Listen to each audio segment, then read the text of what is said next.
Criminal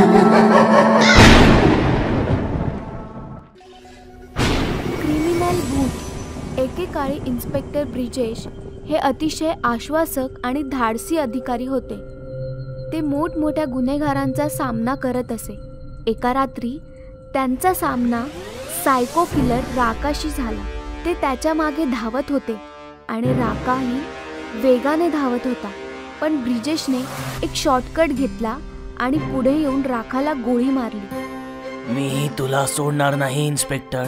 मी तुला आणि तुझ्या संपूर्ण कुटुंबाला ठार मारेन, असे सांगताच राकाचा मृत्यू होतो आणि त्याचा मृतदेह स्मशानभूमीत पुरला जातो. ब्रिजेशला शौर्याचं पदक दिलं जातं. त्यांच्या कुटुंबातील प्रत्येक जण खूप आनंदी आहे. तुम्ही दर महिन्याला एक पदक आणता. आता हे सगळे ठेवायचं कुठे ते तरी सांगा. अगं आई, बाबांच्या पदकासाठी एक नवीन खोली बांधूया. खोली नाही, दादा ज्या वेगाने पदक आणत आहे, पदकांसाठी आपल्याला नवीन घरच घ्यावं लागेल. त्याच भयानक रात्री राका परत येतो. पण तो आता माणूस राहिलेला नाही. तो आता भयानक भूत बनला आहे. त्याचे लाल डोळे आणि टोकदार नखे पाहून कोणीही भीतीने थरथर कापू लागेल. मी म्हणालो होतो मी पुन्हा येईन इन्स्पेक्टर. आता तुला आणि तुझ्या कुटुंबाला माझ्यापासून कोणीही वाचवू शकत नाही. दुसऱ्या रात्री ब्रिजेशचा भाऊ राजेश ऑफिसमधून घरी परतत होता. तेव्हा त्याला असं वाटलं की कोणीतरी त्याचा पाठलाग करत आहे. राजेश मागे वळून पाहतो तर कोणीच नसतं. तेव्हा त्याला एक विचित्र आवाज ऐकू येतो. तूच आहेस ना त्या शूरवीर ब्रिजेशचा भाऊ? कोण आहे? तेव्हाच राकाचं भूत त्याच्या समोर येतं. मी राका, ज्याला तुझ्या इन्स्पेक्टर भावाने ठार मारलं. आता मी तुला ठार मारे. तुझा शूरवीर भाऊ तुला कसा वाचवतो ते मी बघतोच. राजेशला त्या भूताला पाहिल्यावर घाम फुटतो आणि तो जोर जोरात पळू लागतो. तेव्हा राका त्याच्या गळ्यावरती हल्ला करून त्याचे सर्व रक्त पितो आणि राजेश मरण पावतो. दुसऱ्या दिवशी ब्रिजेश आपल्या भावाला पाहतो आणि ढसाढसा रडू लागतो. कोणी केलं? माझ्या भावाबरोबर हे असं कोणी केलं? मी माझ्या भावाला वाचवू शकलो नाही. मग ब्रिजेशच्या बायकोला राजेशच्या हातावर नखाने काहीतरी लिहिलेलं दिसतं. बघा, भाऊजींच्या हातावर काहीतरी लिहिलेलं दिसतंय. ब्रिजेश हात वाचू लागतो. भाऊ तर गेला, आता त्याच्या बायकोची पाळी. राका. हे ऐकून ब्रिजेशला धक्का बसतो आणि त्याच्या पायाखालची जमीन सरकते. राकाने हे सगळं केलंय? तू परत येईल याची मला कल्पनाही नव्हती. मी नाही सोडणार त्याला. मला वाटतं आपल्याला गुरुजींना बोलवून घेतलं पाहिजे. हे भूतबाधेचं प्रकरण आहे. हे तुमच्या आवाक्याच्या बाहेर आहे. पूजा दुसऱ्याच दिवशी गुरुजींना फोन करून बोलवून घेते. राका घरातल्या खिडकीमधून सगळं पाहत असतो. इन्स्पेक्टरची बायको, आता तू तर गेलीस.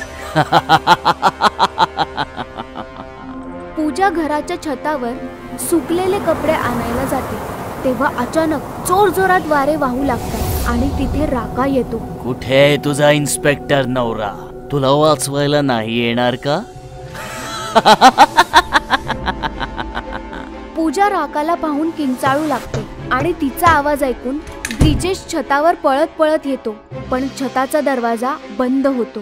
राका, तुझी दुश्मनी माझ्याशी आहे. हवं तर मला मार, पण माझ्या परिवाराला सोडून दे. येईल, तुझा देखील नंबर येईल, पण तुझ्या सुंदर बायकोला अजून थोडं सुंदर बनवू दे.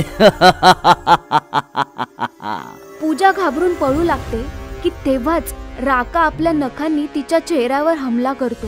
पूजाला चेहऱ्यावर झालेल्या जखमांमुळे ती जमिनीवर कोसळते आणि तडपून तडपून मरून जाते. अजून माझा बदला पूर्ण झालेला नाही. मी परत येईन इन्स्पेक्टर.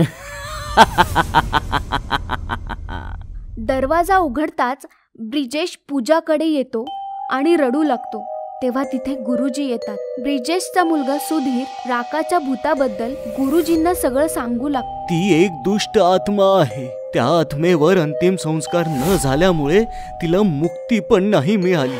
आपल्याला लवकरच तिच्या नावाची पूजा केली पाहिजे, जेणेकरून तिला लवकरात लवकर मुक्ती मिळेल. जे करायचे ते लवकरात लवकर करा गुरुजी. मी माझ्या बायकोला आणि भावाला तर गमावलंय. आता मी माझ्या मुलाला नाही गमावू शकत. गुरुजी मंत्र वाचू लागतात आणि त्या क्षणी राका तिथे येते. नाही, तुमची इतकी हिम्मत की तुम्ही लोक मला मुक्ती द्याल. मी तुम्हा तिघांना नाही सोडणार. राका सुधीर जवळ जातो आणि त्याचा गळा आवळतो. सुधीरचा जीव गुदमरू लागतो. तेव्हा गुरुजींनी दिलेलं गंगाजळ ब्रिजेश राकावर शिंपडतो आणि राकाचं मेलेलं शरीर जळू लागतं. हे काय केलंस तू? तेव्हा गुरुजी आपल्या पूजेचा शेवटचा मंत्र वाचतात आणि राकाची आत्मा हवेमध्ये विलीन होऊन जाते. माझा बदला अजून पूर्ण झाला नाही. आणि अशा प्रकारे राकाच्या आत्म्याला मुक्ती मिळते आणि ब्रिजेश आपल्या मुलाचा जीव वाचवतो. भूतिया आरसा. खूप वर्षांपूर्वी कॉलेजच्या 2 मुली मेनका आणि सुनैना एका नवीन शहरात अभ्यासासाठी आल्या. त्यांनी कॉलेज जवळच एक रूम घेतली आणि आपल्या सामानासह तिकडे दोघी शिफ्ट झाल्या. अखेर आपण आपल्या नवीन घरात आलोच. हो, पण मी खूप दमले मेनका. आज तू जेवण बनवशील का प्लीज? मी आंघोळ करून येते. ठीक आहे. सुनैना आंघोळीचं सामान घेऊन बाथरूम मध्ये आली. तेव्हा तिला बाथरूम मध्ये एक फार मोठा आरसा लावलेला दिसला आणि ती आरशामध्ये स्वतःला न्याहाळू लागली. हा आरसा तर खूप छान आहे. मी या आरशात खूप सुंदर दिसतेय. दुसऱ्या बाजूला मेनकाने जेवण बनवून तयार केलं होतं आणि मग सुनैनाला तिने आवाज दिला. सुनैना, चल ये, जेवण तयार आहे. पण बराच वेळ हाका मारल्यानंतरही सुनैना काही आलीच नाही. मेनका तिला शोधत शोधत बाथरूम पर्यंत आली. सुनैना, आता आंघोळ झाली असेल तर बाहेर ये ना. पण जेव्हा आतून काही आवाजच नाही आला तेव्हा मेनकाने दरवाजा हात लावला. तिचा हात लागताच दरवाजा उघडला गेला. मेनकाने पाहिलं तर सुनैना आतमध्ये नव्हतीच. ती अख्ख्या घरामध्ये सुनैनाला शोधू लागली, पण तिला सुनैना कुठेच नाही सापडली. ती मोठमोठ्याने रडू लागली. सुनैना, तू कुठे आहेस? तिच्या रडण्याचा आवाज ऐकून काही शेजारी जमा झाले. काय झालं? काय रडतेस तू? मी आजच माझ्या मैत्रिणी बरोबर इथे राहायला आले, पण माहित नाही सुनैना कुठे गेली आहे. तू काळजी करू नकोस. चल आपण मिळून तिला शोधूया. तेव्हा अचानकपणे बाथरूम मधनं निघून सुनैना बाहेर येते. सुनैना, तू बाथरूम मध्ये होतीस? पण मी तर बाथरूम मध्ये सगळीकडे चेक केलं होतं. तुझ्याकडून काहीतरी चूक झाली असेल. मी तर बाथरूम मध्ये आंघोळ करत होते. चल जाऊ दे ते सगळं. आता जेवूया चल. मग जशा त्या जेवण जेवू लागल्या सुनैना जेवणावर तुटून पडली. ती अशा प्रकारे जेवण जेवत होती जणू काही वर्षानुवर्षे ती भुकेलीच आहे. सुनैना, अगं तू कसं जेवतेस? गप्पा बस, मी अशीच जेवते. तू अशी का बोलतेस? मला भीती वाटते. दुसऱ्या दिवशी मेनकाने सुनैनाला सांगितलं, सुनैना, माझी आंघोळ झालीये, आता तू करून घे. मला आंघोळ करायला नाही आवडत, म्हणून मला पुन्हा आंघोळ करायला सांगू नकोस. सुनैनाच्या स्वभावात अचानकपणे असा बदल झालेला बघून मेनकाला चिंता झाली. एके दिवशी मेनका सुनैनाच्या नावे पूजा करण्यासाठी मंदिरामध्ये गेली. तिने गुरुजींना सांगितलं, गुरुजी, गेल्या काही दिवसांपासून माझी मैत्रीण सुनैना खूप बदललीये. ना ती माझ्याशी नीट बोलते, ना ती आंघोळ करते, आणि ती एखाद्या प्राण्यासारखी जेवते. तू काळजी नको करूस बाळा. तिला हा देवाचा प्रसाद खाऊ घाल. ती नक्की ठीक होईल. प्रसाद घेऊन मेनका घरी आली. सुनैना, मी देवळातून तुझ्यासाठी प्रसाद आणलाय. हे म्हणताच जसा मेनकाने सुनैनाच्या हातामध्ये प्रसाद ठेवला, सुनैनाने प्रसादाला जमिनीवर फेकून दिलं आणि ती रागाने ओरडू लागली, मला नकोय तो प्रसाद पिसाद, दूर हो माझ्यापासून. सुनैनाचे हावभाव आणि भयंकर आवाज ऐकून मेनका समजून गेली की काही ना काहीतरी गडबड आहे. ती शेजाऱ्यांकडे आली आणि त्यांना सर्व हकीकत सांगितली. त्यांना सोबत घेऊन आली. मला माहितीये तू सुनैना नाहीयेस. माझ्या मैत्रिणीच्या शरीरातून बाहेर पड, नाहीतर आम्ही तुला मारून टाकू. हे ऐकताच सुनैना घाबरून बाथरूमकडे पळाली. मेनका आणि बाकीचे सर्व तिचा पाठलाग करत बाथरूमच्या दिशेने गेले. मग अचानकपणे सुनैना तिच्या खऱ्या भूतिया रूपात आली आणि हसत हसत बाथरूम मध्ये लावलेल्या त्या आरशामध्ये गेली. तू तर भूत आहेस. अगदी बरोबर बोललीस. मी आरशाच्या दुनियेतली भूत आहे. प्लीज, आम्ही तुला काही नाही बोलणार. फक्त आम्हाला इतकंच सांग की सुनैना कुठे आहे. तिला तर मी कधीच मारून टाकलं होतं आणि तिच्या ऐवजी ती तुझ्या सोबत राहत होते. मी बघ तुझी मैत्रीण सुनैना. आपल्या मैत्रिणीला मेलेलं पाहून मेनकाला अतिशय दुःख झालं, पण ती त्या क्षणी काही करू शकत नव्हती. म्हणूनच ती गपचूप उभ्याने फक्त पाहत होती. अशा प्रकारे आरशाच्या दुनियेत गेलेली बाथरूमची भूतनी सुनैनाला मारून तिच्या सोबत घेऊन गेली.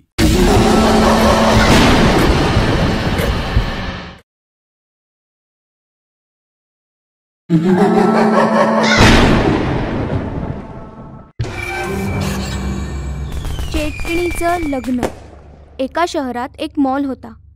काही कारणास्तव तो 2 वर्ष बंद होता. त्या मॉलमध्ये एक भयंकर चेटकीण राहायला आली होती. मला वाटतंय माझी शक्ती दिवसेंदिवस कमकुवत होत चालली आहे. मला काळ्या राणीची पूजा करावी लागेल.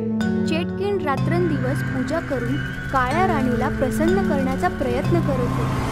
रात्र काळी काळी आणि दिवस सुद्धा काळा काळा. काळ्या राणीच्या नावाची जपते मी काळी काळी माळा. 2 महिने पूजा केल्यावर काळी राणी प्रसन्न होऊन चेटकिणीला दर्शन देते. रात्र राहील काळी, दिवसही राहील काळा. बोल तू काळ्या राणीची का जपतेस माळा. काळ्या राणी, मी दिवसेंदिवस म्हातारी होत आहे. मी शक्तिहीन होत आहे. मला असा मार्ग सांग म्हणजे मी तरुण होईल, शक्तिशाली होईल. ठीक आहे, तू लग्न कर, पण कोणत्याही भूताशी नव्हे तर माणसाशी कर. लग्नाच्या पहिल्या रात्री त्याला मारून टाक. मग तू तरुण होशील, शक्तिशाली बनशील. ठीक आहे राणी, तुझी काळी सावली अशीच माझ्यावर ठेव. काळ्या राज्याचा जय जयकार असो. आशीर्वाद देऊन काळी राणी तिथून निघून जाते आणि चेटकीण नवरा मुलगा शोधू लागते. काय यार राहुल, तू लग्न कधी करणार आणि आम्हाला पार्टी कधी देणार? एखादी चांगली मुलगी भेटली पाहिजे. मी तुझी काळजी दूर करतो. तुझा मोबाईल दे. हे घे. ह्यात मी डेटिंग ॲप डाउनलोड केला आहे आणि तुझी प्रोफाईल सुद्धा अपलोड केली आहे. बघ, आता मुलींची लाईन लागेल. अरे यार, हे बघ, कोणत्या तरी ईशा नावाच्या मुलीचा मेसेज आला आहे आणि तिने मला डेटवर सुद्धा बोलावलं आहे. तुला कुठे बोलावलंय? City mall. अरे मित्रा, तुला तिथे खूप प्रायव्हसी मिळेल. तो मॉल 2 वर्षांपासून बंद आहे. मी निघतो आता. राहुल त्याच्या कारने सिटी मॉलला पोहोचतो. मॉल समोर ईशा त्याची वाट पाहत आहे. हाय ईशा. नाही, मी लग्नाआधी कोणत्याही पुरुषाला हात लावू शकत नाही. जशी तुमची इच्छा, पण तुम्ही मला या मॉलमध्ये का बोलावलं? आपण एखाद्या मोठ्या हॉटेलमध्ये सुद्धा भेटू शकलो असतो. हा मॉल माझ्या वडिलांचा आहे. हॉटेलमध्ये खूप गोंगाट असतो ना, लोक असतात, मला तिथे कम्फर्टेबल वाटत नाही. मला प्रायव्हसी हवी होती. ठीक आहे, काही हरकत नाही. चल आज जाऊयात. दोघे मॉल मध्ये येतात. हा मॉल का बंद आहे? माझ्या वडिलांचे खूप व्यवसाय आहेत. ते एकटे हा मॉल नाही सांभाळू शकत. पण आता हा मॉल पुन्हा सुरू करायचा आहे. मी त्यांची एकुलती एक मुलगी आहे, त्यामुळे माझ्याशी जो लग्न करेल त्याला हा मॉल मिळेल. खरंच? माझी घुसमट होत आहे. आता मी या नकली रूपात जास्त काळ राहू शकत नाही. मला लग्नासाठी लवकरच प्रपोज केलं पाहिजे. काय विचार करतेस ईशा? राहुल, तू माझ्याशी लग्न करशील का? हे ऐकून राहुल खुश झाला आणि त्याने ईशाचे दोन्ही हात धरले. हो ईशा, मी तुझ्याशी लग्न करेन. राहुल, तू हे काय केलंस? काय झालं? राहुलने तिचा हात पकडताच ईशा चेटकिणीचं रूप धारण करते. ईशाचे हे रूप पाहून राहुल थरथर कापायला लागतो. चेटकिन. हो, मी चेटकीण आहे. मला तुझ्याशी लग्न करायचं आहे. तू माझ्याशी लग्न केलंस तर तुला हवं ते मिळेल. पैसा, गाडी, बंगला, सर्व काही. आणि जर तू नकार दिलास तर मी तुला मारून टाकीन. मी तुझ्याशी लग्न नाही करणार. जातोय मी. असं म्हणत राहुल धावू लागतो. बाहेर येऊन गाडी वेगाने पळवू लागतो. थोड्या अंतरानंतर बरं झालं वाचलो. मग त्याला आवाज येतो. राहुल. राहुल पाहतो तर त्याच्या शेजारी एक चेटकीण बसलेली असते. राहुल जोरात ओरडतो आणि त्याची कार एका ट्रकला धडकते. चेटकीण हसत हसत आकाशात उडून जाते.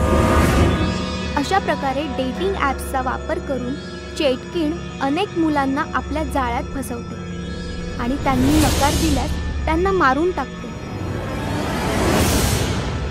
एके दिवशी सुशांत नावाचा मुलगा चेटकिणीला भेटायला येतो. चेटकीण तिचं रूप बदलून त्याला भेटते. हाय ईशा. माफ करा, मी लग्नाआधी परपुरुषाला हात लावत नाही. ईशा, मला माहित आहे तू ईशा नाहीयेस. तू चेटकीण आहेस. ईशा तिच्या खऱ्या रूपात येते. तरीही तू मला घाबरत नाहीस? नाही, कारण मला तुझ्याशी लग्न करायचं. पण का? माझ्या कुंडलीत दोष आहे. जी मुलगी माझ्याशी लग्न करेल त्याच दिवशी तिचा मृत्यू होईल. त्यामुळे कोणतीही मुलगी माझ्याशी लग्न करायला तयार होत नाही. अरे वा, त्यामुळे तू मला बळीचा बकरा बनवायला आला आहेस. तसं नाही. लग्नापूर्वी पंडितजी यज्ञ करतील, त्यानंतर तुम्हाला कोणताही धोका होणार नाही. मग आपण लग्न करू शकतो. मग तू हे त्या मुलींना का नाही सांगितलंस? मी सांगितलं, पण माझ्यावर कोणाचा विश्वास बसला नाही. आणि तसंही त्यांच्याशी लग्न करून मला काय मिळणार? जर मी तुझ्याशी लग्न केलं तर मला सर्व काही मिळेल. बंगला, पैसे, कार. मला हा खूप लोभी वाटतोय. माझ्या जाळ्यात हा सहज अडकेल. ठीक आहे, मग आज रात्रीच लग्न करूया आपण. तू गुरुजींना घेऊन ये. रात्र झाली. लग्नाची सर्व तयारी मॉलमध्ये झाली. गुरुजी मोठा यज्ञ करतात. यज्ञ संपला. आता हे पाणी मुलीला द्या, म्हणजे मुलगी त्रासातून मुक्त होईल. हे घे, पाणी पी. हे प्यायल्यावर सर्व धोके दूर होतील आणि मग लग्न करून नवीन आयुष्य सुरू करू. मूर्ख कोच्चा, लग्नानंतर याचे आयुष्य संपेल हे माहिती नाहीये याला. चेटकीण ते पाणी पिते आणि पाणी पिल्यानंतर ती जळू लागते. हे हे हे काय होतंय मला? मी जळत आहे. माझी फसवणूक केलीये तू. फसवणूक केलीये. तू माझ्या भावाला फसवलंस. तू कोण आहेस? मी त्याच राहुलचा भाऊ आहे ज्याला तू फसवून मारलंस. ज्या मुलांना तू तुझ्या स्वार्थापोटी मारलंस त्यांचा बदला घेण्यासाठी मी आलो आहे. मला वाचवा, मला वाचवा. अशा प्रकारे सुशांतच्या बुद्धिमत्तेमुळे चेटकिणीचे सर्व काळे हेतू उद्ध्वस्त होतात. चेटकीण मरते आणि शहरावरील धोका टळतो. हडळीचं प्रेम. राजीव, जावेद आणि महेश लखनौ मधील एका कंपनीमध्ये जॉब करायचे. ते तिघही कॉलेजमध्ये एकत्र शिकत होते आणि खूपच चांगले मित्र होते. राजीव, महेश आणि जावेद खूपच अय्याशी होते. ते पार्टी करण्याची कोणतीही संधी सोडायचे नाही. एके दिवशी राजीवचं प्रमोशन होतं आणि ते तिघं पार्टीला जाण्यासाठी एका रिसॉर्टचं प्लॅनिंग करतात. जेव्हा ते रिसॉर्ट मध्ये चालले होते तेव्हा एका हडळीची नजर त्यांच्यावर पडते आणि ती एका सुंदर ललनेचं रूप घेऊन त्यांच्या मागे मागे पार्टीमध्ये जाते आणि राजीवला त्याचं खेळणं बनवते. तिला बघताच राजीव तिच्या जवळ जातो आणि बोलू लागतो. तेव्हा ती म्हणते, माझं नाव सुनैना आहे आणि तुम्ही मला खूप आवडता. कधी जर तुम्हाला वेळ असेल तर आपण कॉफी प्यायला जाऊया का? अशा प्रकारे त्या हडळीने राजीवला प्रेमाच्या जाळ्यामध्ये अडकवलं. एके रात्री राजीवला ऑफिसमध्ये कामाच्या निमित्ताने उशीर होतो, म्हणूनच तो एकटा बस स्टॉपवर वाट बघत उभा असतो. तेव्हा सुनैना तिकडे गाडी घेऊन येते आणि राजीव कार मध्ये बसतो. अरे वा, काय योग्य वेळेवर आलीयस. तसही आज मला उशीरच झालाय. काही वेळ पुढे गेल्यानंतर राजीवला अचानकपणे थंडी वाजू लागते. ही अचानक एवढी थंडी कशी काय पडली? आणि सुनैना, गाडी जरा हळू चालव ना. पण ती राजीवच्या कोणत्याही गोष्टीचं उत्तर देत नाही आणि गाडीचा स्पीड अजून वाढवते. हिला काय झालं? आणि बघण्यासाठी जसा राजीव तिच्या खांद्यांवर हात ठेवतो तेव्हा ती अचानकपणे राजीवकडे वळते आणि भयानक आवाजामध्ये म्हणते, आता ही कार तुला स्वर्गात पोचवूनच थांबेल. आणि ती भयानक हडळीमध्ये परिवर्तित होते. तिला पाहताच राजीव खूपच जास्त घाबरतो आणि हडळी समोर विनवण्या करू लागतो. मला जाऊ दे, तुझं माझ्यावर प्रेम होतं ना, मग तू असं माझ्यासोबत कसं करू शकते? ही शिक्षा आहे, तुझ्या गुन्ह्यांची शिक्षा. आणि हडळ त्या कारला एका मोठ्या झाडावर आदळते, ज्याच्यामुळे राजीवचा जीव जातो. आता फक्त 2 जण बाकी आहेत. मग ती हडळ पुन्हा एका सुंदर ललनेचं रूप घेऊन जावेदलाही तिच्या प्रेमाच्या जाळ्यात अडकवते आणि एके रात्री त्याचाही ती खून करते. जावेद आणि राजीवला मारल्यानंतर हडळ महेशला तिच्या जाळ्यात ओढण्याचा प्रयत्न करते, पण त्याच्या 2 मित्रांना गमावल्यानंतर महेश केवळ एकटा पडतो आणि सर्व अय्याशीपणा सोडून देतो. म्हणून ती हडळ एका कामवालीचं रूप घेऊन महेशच्या घरी कामासाठी निघून जाते, जेणेकरून संधी मिळताच ती त्याला देखील मारू शकेल. कामवालीच्या वर्तनाला पाहून महेशची पत्नी राणीला संशय येतो आणि ती कामवालीवर लक्ष ठेवू लागते.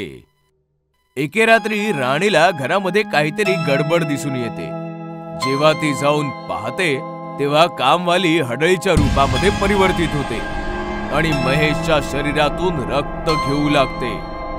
जे पाहताच राणीच्या पायाखालची जमीन सरकते आणि पटकन ती मदतीसाठी एका मांत्रिकाला बोलवते. मांत्रिक येताच पटकन हवन सुरू करतो आणि घरामध्ये राख फुंकू लागतो. ओम भं ग्रम, ओम भं ग्रम. हे काळी आत्मा, या घराला सोडून निघून जा. तेव्हा ती हडळ बाहेर येते. मांत्रिका, तू माझ्यामध्ये नको येऊस, नाहीतर तू विनाकारण मरशील.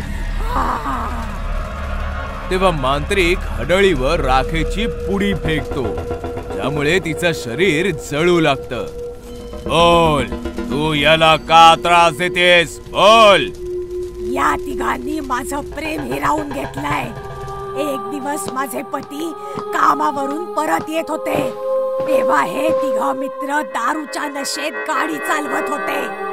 हे 3 इतक्या नशेत होते की त्यांनी माझ्या नवऱ्याला गाडी खाली चिरडून टाकलं आणि कोणाला पत्ता लागू नये म्हणून रस्त्याच्या कडेला पुरून टाकलं.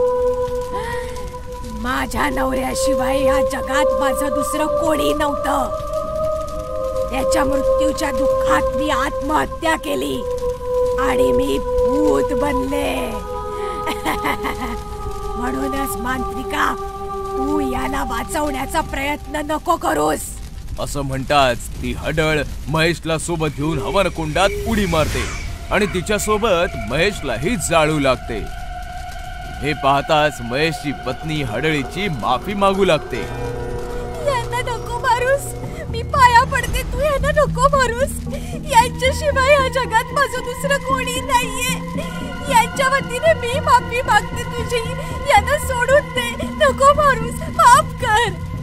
महेशच्या गोष्टीचं म्हणणं ऐकून हडळीला तिची दया येते आणि ती महेशला माफ करून टाकते. मग महेश एक फार मोठा यज्ञ करतो आणि हडळीच्या आत्म्याला मुक्ती मिळवून देतो.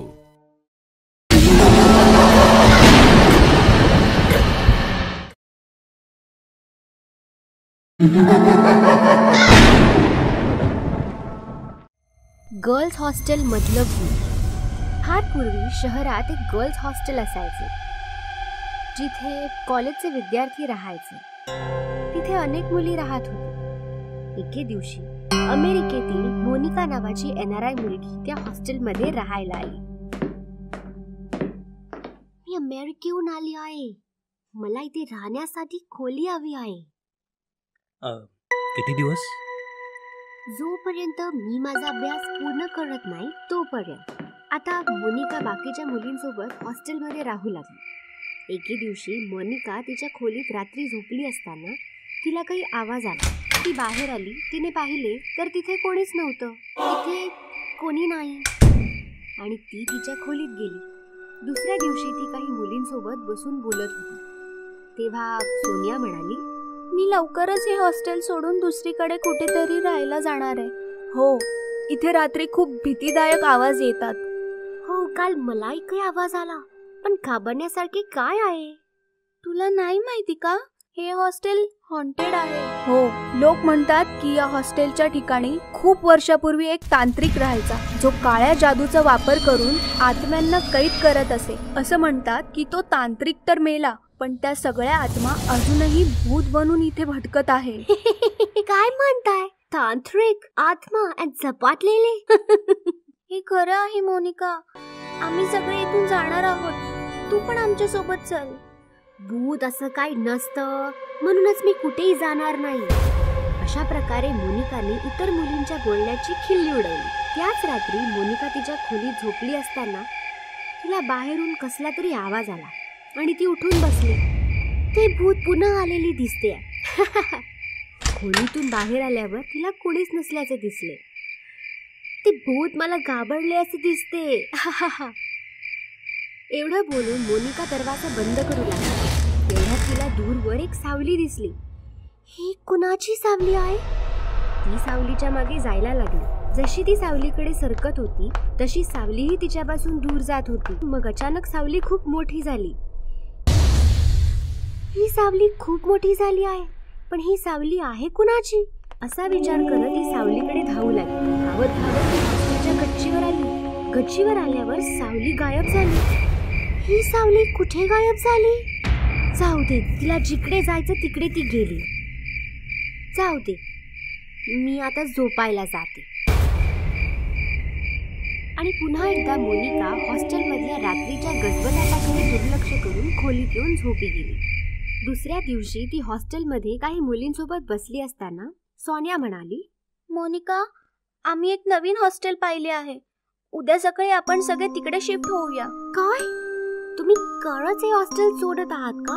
हो, इथे राहिलो तर ते भूत आपल्याला मारून टाकेल. मी तुला किती वेळा सांगितले आहे की हे भूत सारखे काय नाही, पण तुम्ही लोक माझं ऐकतच नाहीये. मोनिका, आम्हाला ते सर्व नाही माहिती. उद्या सकाळी आपण इथून निघणार आहोत. तुझं मन झालं तर तू पण येऊ शकतेस. त्या रात्री पुन्हा एकदा मोनिका तिच्या खोलीत झोपली होती. नंतर खूप मोठे आणि भयानक भूत तिच्याकडे आले. मोनिका, बघ, तुला भेटायला कोण आलंय? कोण? एवढं भीतीदायक भूत पाहून मोनिका घाबरते. तू कोण आहेस? आणि माझ्या खोलीचा दरवाजा बंद होता, तू आत कसा आलास? मी भूत आहे आणि कुठलाही दरवाजा आम्हा भूतांना थांबवू शकत नाही.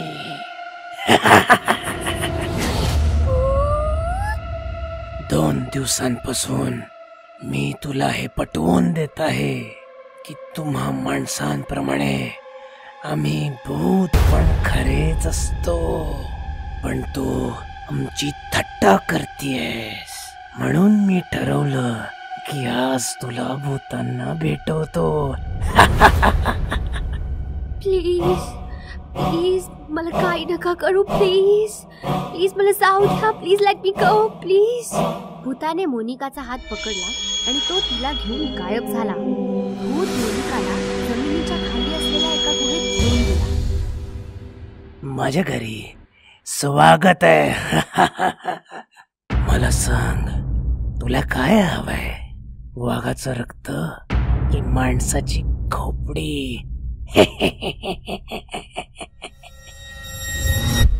नो, मला काहीच नको आहे. प्लीज मला जाऊ द्या, please let me go please. मराठीत बोल. डोनाल्ड ट्रम्पची भाजी. माझ्याकडून खूप मोठी चूक झाली आहे.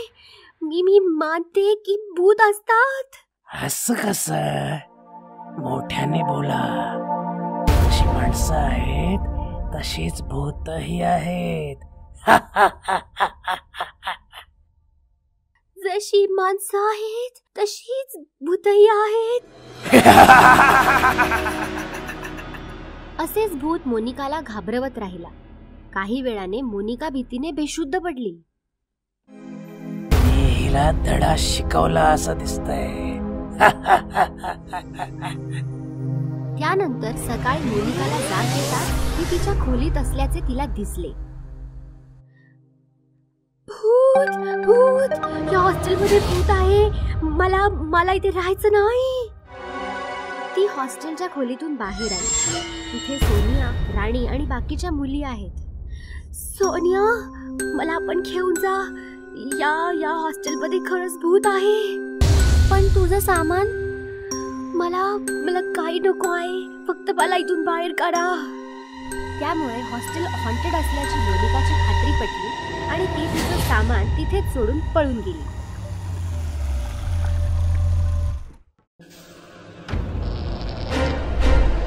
भूतनी आंटी. बऱ्याच वर्षांपूर्वी जंगलामध्ये एक ताकदवान भूतनी तिच्या मुलीसोबत राहत होती.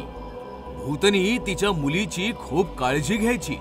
ती जंगलातून रोज नवनवीन प्राणी आणून तिला खाऊ घालायची. आई, हा ससा खूपच मऊ आहे, पण हा ना खूपच छोटा होता. उद्या ना तू माझ्यासाठी खूप मोठी म्हैस घेऊन ये. ठीक आहे बाळा. माझी मुलगी छोटी छोटी, म्हैस मागते मोठ मोठी. अशीच वेळ निघून गेली आणि भूतनी आता म्हातारी झाली आणि आजारी पडू लागली. आता तिच्या जागी तिची मुलगी शिकार करून आणू लागली. एके दिवशी म्हाताऱ्या भूतनीने तिच्या मुलीला सांगितलं, बाळा, आता मी जास्त दिवस जिवंत नाही राहणार, म्हणून माझी इच्छा आहे तू माझी एक शेवटची इच्छा पूर्ण कर. सांग आई. जेव्हा मी छोटीशी होते तेव्हा माझी आई माझ्यासाठी शहरातून एक जाडजूड आणि मऊ मऊ माणसाचा मुलगा खायला घेऊन आली.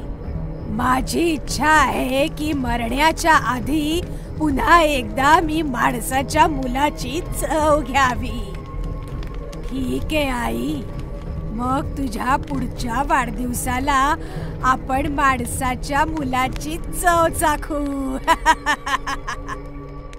मानवाच्या मुलाच्या शोधात भूतनी शहराच्या दिशेने निघाली. जंगलातून मी आले, शहराकडे मी जाईन.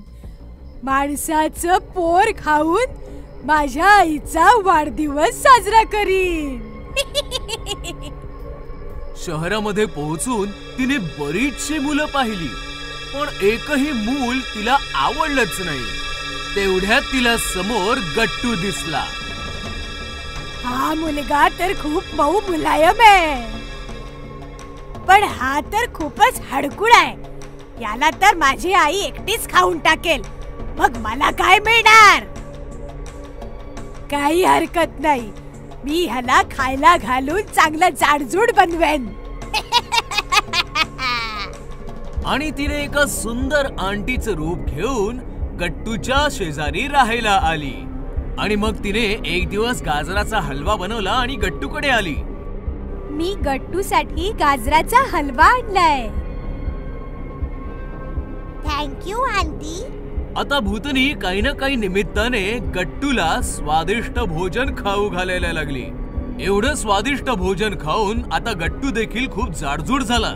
भुक्या भूतनीचं जेवण जेवून गट्टू झाला जाडजूड. आता जाड्या गट्टूला खाऊन भूतनी पण होईल जाडजूड. दुसऱ्याच दिवशी भूतनी आंटीने गट्टूला सांगितलं, मी शहरापासून थोडं दूर असलेल्या रेस्टॉरंट मध्ये जेवायला जातेय. तू माझ्या बरोबर येणार आहेस का? हो हो, मी तुमच्या बरोबर नक्की येईन. आणि मग भूतनीने गट्टूला सोबत घेतलं आणि जंगलाच्या दिशेने निघाली. गट्टूने जसं जंगल पाहिलं त्याने भूतनीला विचारलं, आंटी, तुम्ही मला इथे जंगलात का घेऊन आलात? तुम्ही तर म्हणाला होतात की मला रेस्टॉरंट मध्ये घेऊन जाताय. तेव्हा अचानक भूतनी तिच्या मूळ रूपात आली. तू बरंच काही खाल्लंस गट्टू, आता आमच्या खाण्याची पाळी आहे.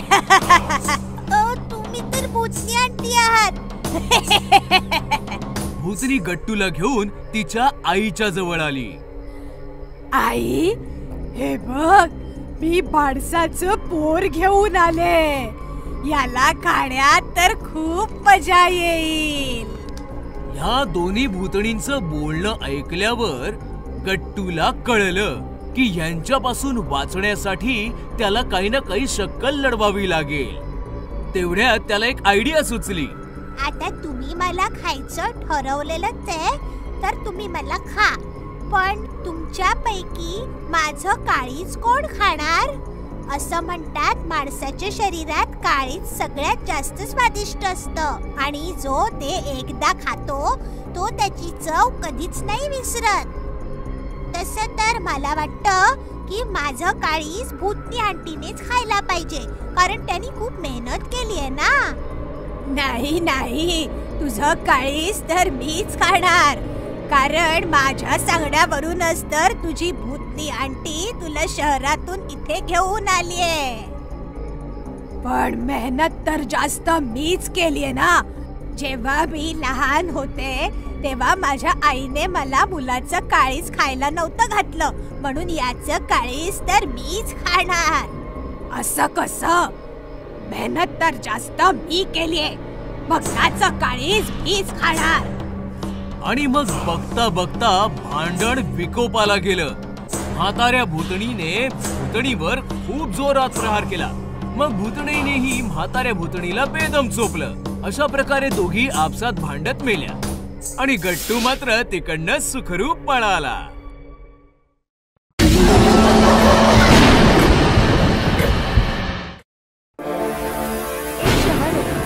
त्या शहरात एक आंधळी चेटकीण राहत होती.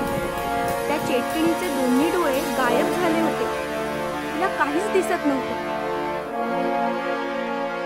मला माहिती आहे तुम्ही सगळे इथे लपलेले आहात. मला दिसत नाही याचा फायदा उचलताय, पण तुम्ही माझ्यापासून सुटू शकत नाही. लपून बसलेले लोक ती त्यांच्या दिशेने येत असल्याचे पाहून श्वास रोखून धरतात. थरथर कापायला पळून जाण्याचा प्रयत्न करतात. काही जमिनीवर शांतपणे झोपतात. त्यातल्या एकावर चेटकिणीचा पाय पडतो. ती त्याला पकडायला गेल्यावर तो पळू लागतो. माझ्याशी हुशारी, पण पण मी या खेळाचा आनंद घेत आहे. मी पाहते तुम्ही किती दूर पळतात. चेटकीण धावणाऱ्या माणसाकडे हात पुढे करते. तिचा हात मोठा होऊ लागतो. तो माणूस हातातून निसटण्याचा प्रयत्न करतो, पण चेटकीण त्याला पकडते आणि स्वतःकडे ओढते. पळून चाललास कुठे? माझ्या तावडीतून सुटून तर दाखव. सोड मला, मला वाचवा वाचवा. तुला काय हवंय? तू मला का पकडलास? सगळ्यात आधी मी तुझे डोळे काढीन आणि स्वतःला लावीन आणि मग तुला घरी नेऊन खाईन. चेटकीण त्या माणसाचे दोन्ही डोळे उचलून घेते. माणूस वेदनेने ओरडू लागतो. चेटकीण ते डोळे स्वतःला लावते. अरे वा, तुझे डोळे तर मस्त आहेत. मी अगदी स्पष्टपणे पाहू शकते. चल, माझ्या जेवणाची वेळ झाली आहे. चल घरी जाऊ. चेटकीण त्या माणसाला पाठीवर घरी घेऊन येते आणि खाऊन टाकते. चेटकीण तिच्या डोळ्यांनी पाहू शकत होती, परंतु एक समस्या होती. तिने लावलेले डोळे 24 तासच काम करायचे. 24 तासांनी डोळे खराब व्हायचे आणि चेटकीण पुन्हा आंधळी व्हायची. मग काय? आंधळी चेटकीण मग बाजारात यायची आणि माणसांचे डोळे फाडून पुन्हा नवीन डोळे लावायचे. चेटकिणीची दहशत संपूर्ण मार्केटामध्ये पसरली आणि दुकानदारांनी मार्केट बंद करण्याचा निर्णय घेतला.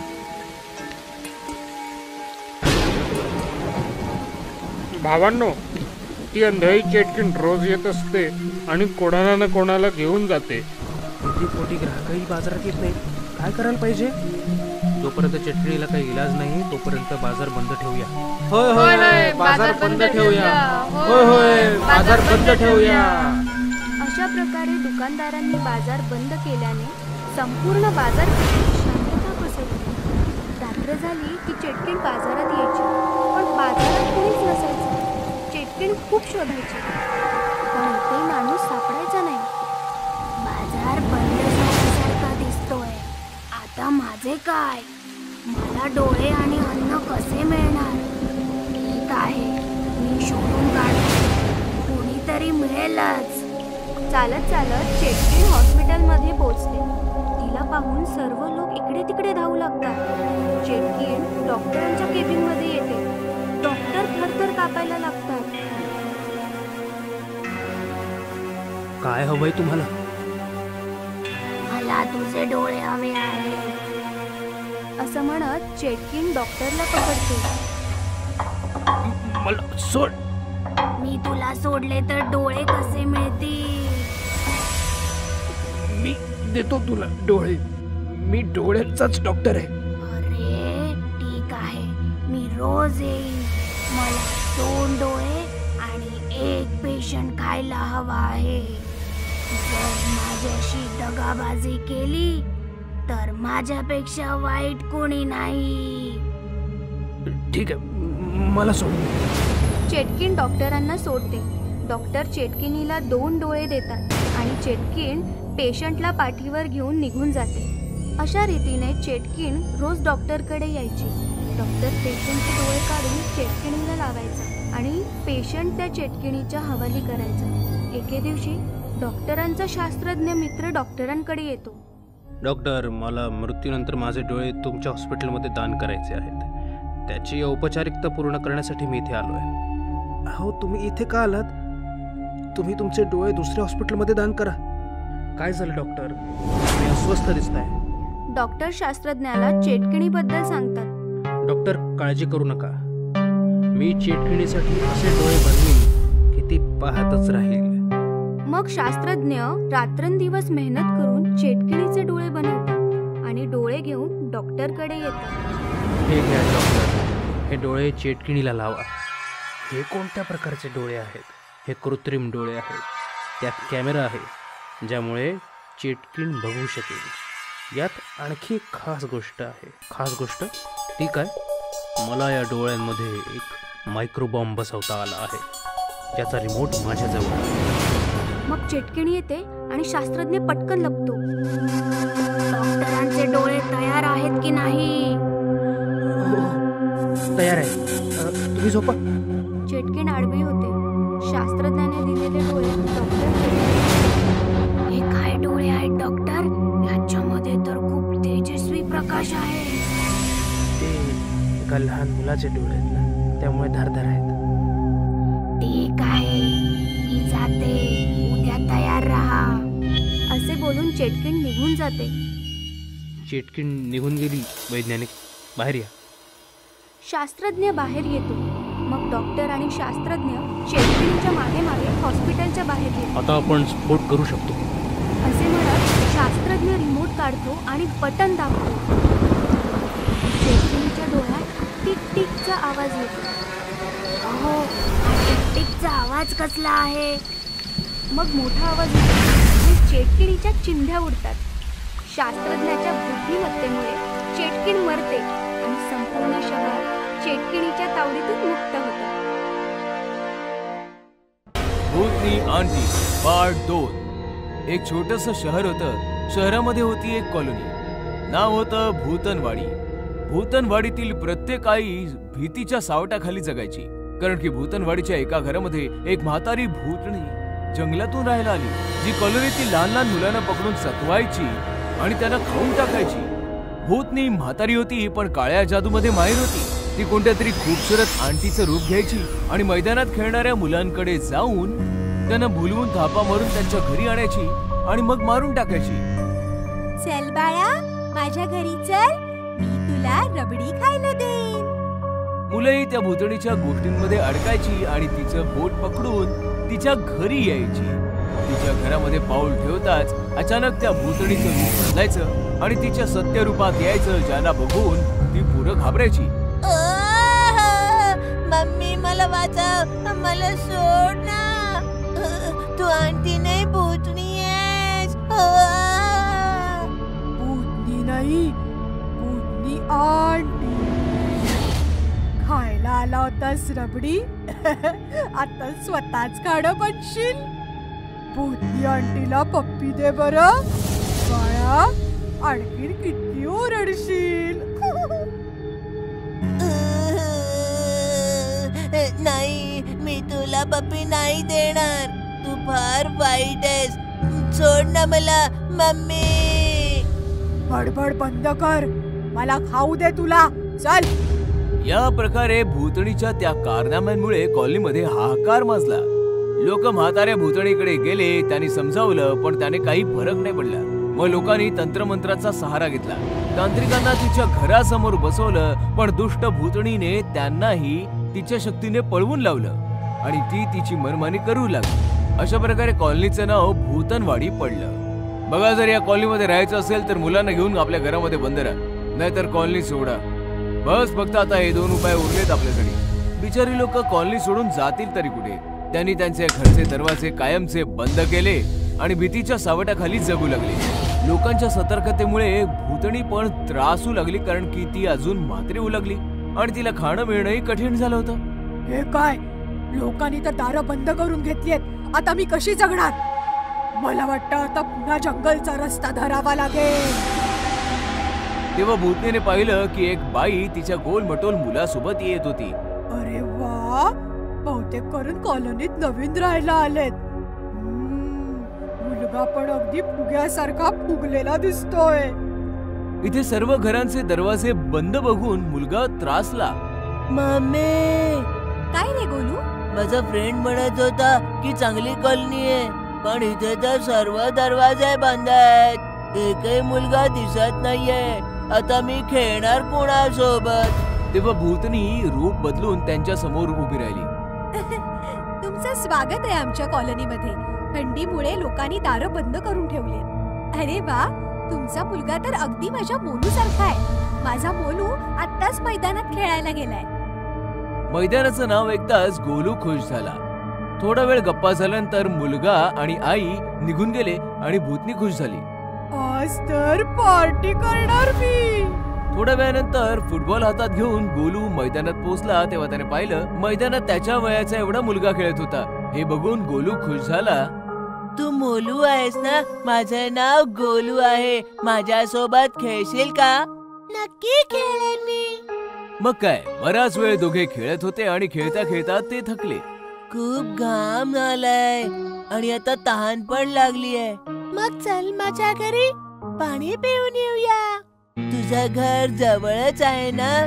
तुझी मम्मी भेटली होती मला. चला जाऊया आपण. गोलू मोलूच्या मागे मागे त्याच्या घरापाशी पोहोचला तेव्हा भूतनी आंटी बनून घरापाशी उभी होती. ये बाळा. गोलू मोलू सोबत जसा त्याच्या घराच्या आतमध्ये गेला, घराचा दरवाजा बंद झाला आणि मोलू पण गायब झाला. मोलू कुठे आहेस तू? घरात यावा गोलू म्हणून पाठवून दिला मी नकली मोलू. भूतनीचं भयानक रूप बघून गोलू कापू लागला. वाचवा वाचवा मम्मी. प्यायला आला होतास पाणी, आता माझी तहान भागवशील. भूतनी आंटीला पप्पी देऊन टाक, आता आणखीन किती ओरडशील. प्लीज मला नका मारू. मी माझ्या मम्मीचा एकुलता एक मुलगा आहे. आईचा एकुलता एक मुलगा, जसा कापूस हलका फुलका, कच्चा कच्चा चावून टाकीन. हाती लागला एक कवळा मुलगा. असं म्हणताच भूतनी गोलूच्या दिशेने सरकू लागले आणि गोलू मागे मागे सरकू लागला. जसं भूतनीने गोलूला टच केलं, तिला विजेचा करंट लागला आणि ती जळू लागली. हे माझ्यासोबत काय होत आहे? तेवढ्यात गोलूची आई तिकडे आली. अगदी बरोबर होत आहे. तुला काय वाटलं मी तुला ओळखलं नाही? तुझ्यासारख्या शेकडो भूतनी पाहिल्यात मी. पण मी जळते कशी काय? कारण गोलूच्या गळ्यात त्याच्या आजीने दिलेला ताईत आहे. तुझ्यासारख्या हजारो भूतनी एक होऊन जरी आल्या ना, तरी त्या जळून भस्म होतील इतकी शक्ती आहे या ताईतामध्ये. चल गोलू. असं म्हणताच मम्मी गोलूला घेऊन निघाली आणि भूतनी आंटी तडपून तडपून राग झाली. मग काय, मग तर कॉलनीचे सर्व दरवाजे गोलू आणि त्याच्या आईच्या स्वागतासाठी उघडे झाले. भूताची टॅक्सी. काही वर्षांपूर्वी एका शहरात स्वभावानं साधा असलेला अभिषेक नावाचा माणूस राहत होता. अभिषेक एका मोठ्या व्यापाऱ्याकडे ड्रायव्हर म्हणून नोकरी करत होता. एक दिवस तो मालकासह गाडीतून प्रवास करत असताना अचानक गाडी एका झाडाला धडकली. हे तू काय केलंस? माझी CMW गाडी ठोकलीस? तुला माहितीये ना माझी गाडी किती महाग आहे ती? मी तुला आत्ताच्या आत्ता नोकरीवरून काढून टाकतो. असं म्हणून मालक रागाने गाडी घेऊन तिथून निघून गेला. अचानक नोकरी गेल्यामुळे अभिषेक फारच दुःखी झाला आणि त्याच झाडाखाली बसून रडू लागला. इतक्या वर्षात पहिल्यांदा माझ्या हातून अपघात झाला आणि माझ्या मालकानं माझं म्हणणं ऐकून न घेता मला लगेच कामावरून काढून टाकलं. तितक्यात एक भयावह आवाज त्याच्या कानावर पडला. खाली माणूस वरती भूत, का ती रात्र. वा वा वा वा, खूपच छान. तो आवाज ऐकून अभिषेक घाबरला. कोण आहे तिकडे? कोणाचा आवाज आहे हा? समोर या. मी आहे काळ्या रात्रीचं काळ सावट. तुम्हाला बोलवलंस? मी आहे भूत. हे बघ मी आलो.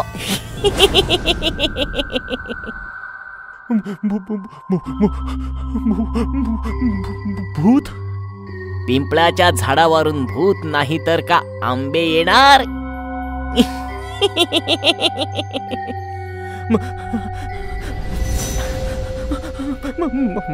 मला जाऊ द्या. मला माहित नव्हतं हे पिंपळाचं झाड आहे. माहित असतं तर मी ह्या झाडाखाली कधीच बसलो नसतो. हा माणूस मला खूप भोळा वाटतोय. याचा फायदा घेतला पाहिजे. पिंपळाच्या झाडाचं कर्ज फेड. मरून जा किंवा मदत कर.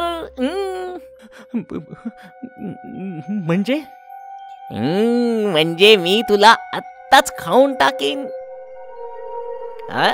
किंवा आपण दोघेही एकमेकांची मदत करू. तू माझी मदत कर, मी तुझी मदत करतो. ते कसं काय? मला माहित आहे तुझ्या मालकाने तुला कामावरून काढून टाकलाय. मी तुझी नोकरी तुला पुन्हा मिळवून देईन. त्या बदल्यात तू माझी भूक भागव. पण मला गाडी चालवण्याशिवाय काहीच येत नाही. ठीक आहे, मग मी तुझी टॅक्सी बनतो. तू दिवसभर टॅक्सी चालव आणि पैसे कमाव. आणि मी रोज रात्री एका प्रवाशाचं भक्षण करणार. मी नाही करू शकत हे. मग मी तुला आत्ताच खाऊन टाकतो. कुठे फसलो मी. याला मला होकार द्यावाच लागेल, नाहीतर हे भूत मला आत्ताच खाऊन टाकेल. ठीक आहे, मला मान्य आहे. आता तू चालवणार भूताची टॅक्सी आणि मी प्रवाशांना खाणार. दुसऱ्या दिवसापासून अभिषेक भूताची टॅक्सी चालवू लागला. आता तो दिवसभर प्रवाशाला इच्छित स्थळी पोचवून पैसे कमावू लागला आणि रात्र झाली की शेवटच्या प्रवाशाला निर्जन ठिकाणी घेऊन जाऊ लागला. काय झालं? तू या निर्जन रस्त्यावर टॅक्सी का थांबवलीस? माफ करा ताई, आता माझ्या टॅक्सीच्या जेवणाची वेळ झाली. म्हणजे काय? म्हणजे मी आता तुला खाणार. टॅक्सीचं रूप धारण केलेलं भूत आता आपल्या मूळ स्वरूपात आलं आणि भूताने त्या महिलेला खाऊन टाकलं. असेच अनेक महिने निघून गेले. एकदा रात्रीच्या वेळेस एक माणूस त्या टॅक्सीजवळ आला आणि म्हणाला, भाऊ, तुम्ही मला माझ्या घरापर्यंत सोडणार का? हो, नक्की. या बसा टॅक्सीमध्ये. थोडे पुढे गेल्यावर अभिषेकने टॅक्सी थांबवली. आता तुम्ही टॅक्सी का थांबवलीत? माफ करा भाऊसाहेब, आता माझ्या टॅक्सीच्या जेवणाची वेळ झाली. याचा अर्थ काय? याचा अर्थ आता मी तुला खाणार.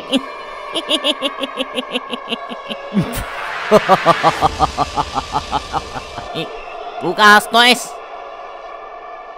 कारण तू माझे काम अधिक सोपे केलेस. काही दिवसांपूर्वी मला भूताच्या टॅक्सीविषयी माहिती मिळाली होती. तेव्हापासून मी तुझा शोध घेत होतो. पण मी एक भूत आहे. मी तुला खाणार आहे. आणि मी भूत हंटर आहे. मी तुला मारून टाकणार. भूत हंटर ऐकल्यावर ते भूत घाबरलं. भूत हंटर, प्लीज मला जाऊ द्या. मी इथून पुढे कुठल्याही मनुष्याला नाही खाणार. मात्र भूत हंटरने त्याचं काहीच ऐकलं नाही आणि त्याने भूतावर एक शक्तिशाली मंत्र फेकलं. भूताची टॅक्सी, भूताची टॅक्सी, प्रवाशांना खाऊन टाकणारी भूताची टॅक्सी, भूताची टॅक्सी, अदृश्य हो भूताची टॅक्सी, अदृश्य हो भूताची टॅक्सी. भूत हंटरच्या मंत्र जपामुळे भूताने घाबरून तिथून पळ काढला. आणि अचानक अभिषेक जोर जोरात रडू लागला.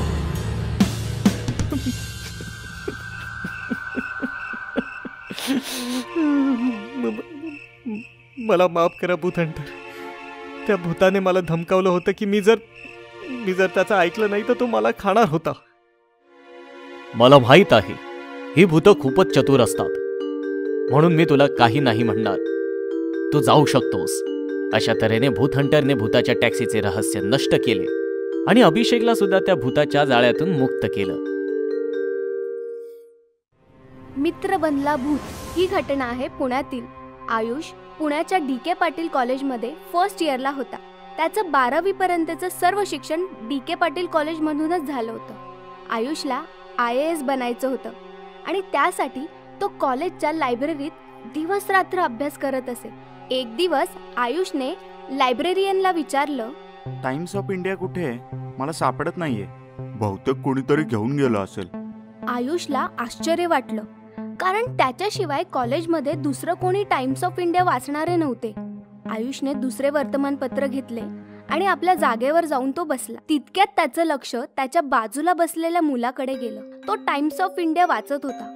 आयुषने त्याला विचारलं, IAS ची तयारी करतोयस का? होय. तुझं नाव काय आहे? मेहुल. मी फर्स्ट इयर शिकतोय.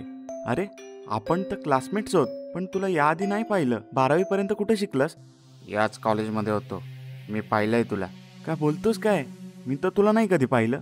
अशा प्रकारे दोघेही खूप गप्पा मारू लागले. त्यांच्यात मैत्री झाली आणि आता ते दिवस रात्र एकत्र लायब्ररीत येऊन वाचन करू लागले. एक दिवस आयुष कॉलेज कॅन्टीनमध्ये त्याची मैत्रीण नेहा आणि वरुण सोबत होता. काय लायब्ररीत दिवस रात्र अभ्यास करतोस? एकट्याला कंटाळा नाही का येत? मी एकटा थोडी असतो. माझ्यासोबत मेहुल देखील असतो. कोण मेहुल? अरे तो जो माझ्या शेजारी बसतो. अगं आपलाच क्लासमेट आहे. माझ्यासोबत प्रत्येक लेक्चर अटेंड करतो.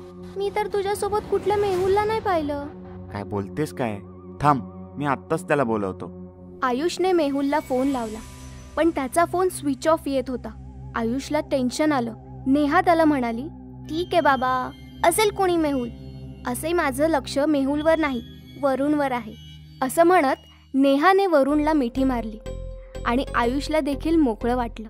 एकदा रात्री आयुष आणि मेहुल लायब्ररीत अभ्यास करत होते. खूप रात्र झाली होती. लायब्ररियनला झोप आली आणि तो आयुषला म्हणाला, आयुष, आता लायब्ररी तूच सांभाळ.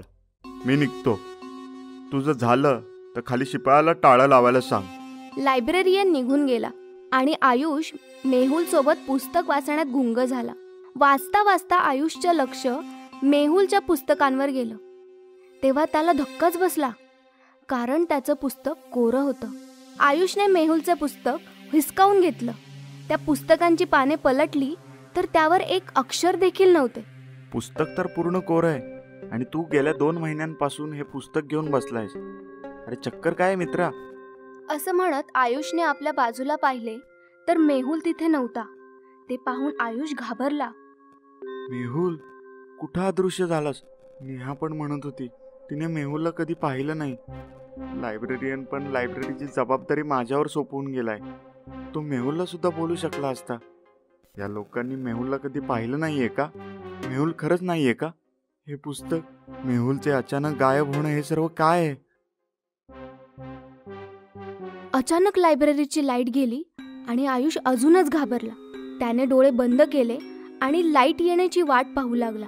अचानक लाईट आली आणि आयुष खुश झाला. त्याने डोळे उघडले. पाहतो तर काय, त्याच्या बाजूला मेहुलचं भूत बसलेलं होतं. मेहुल, हे सर्व काय? मेहुल नाही, मेहुलचं भूत. आणि तू हे जे काही पाहतोयस त्यालाही दुसरं तिसरं कोणी नाही, तूच जबाबदार आहेस. मी काय केलं? तू माझं आयुष्य उद्ध्वस्त केलंस. आठव 1 वर्षापूर्वीची 12वीची परीक्षा. तू एका मुलाला कॉपी करताना पकडलं होतंस. हे ऐकून आयुष 1 वर्ष मागे गेला. तेव्हा त्याला बायोलॉजीच्या परीक्षेचा दिवस आठवला. सर, हा मुलगा कॉपी करतोय. चल उभा राहा. Sir, sorry, extremely sorry sir. 2 मिनिटाच्या आत इथून बाहेर निघ, नाहीतर HSC एक्झाम मधून रस्टिकेट केलं जाईल. तुला माहितीये का, एक्झाम हॉल मधून बाहेर आल्यावर मी काय केलं तुला कसं कळणार? तू तर पेपर लिहिण्यात बिझी होतास. मी बिल्डिंग वरून उडी मारून जीव दिला आणि आता तुला मारायला आलोय. हे बघ मेहुल, मान्य आहे चूक माझी आहे, पण तू पण चुकीचा होतास. कॉपी करत होतास. चीटिंग चुकीचीच आहे ना? नाही, आता मी जे करणार आहे ते चुकीचं आहे. हे ऐकून आयुष घाबरला. काय करणार आहेस तू?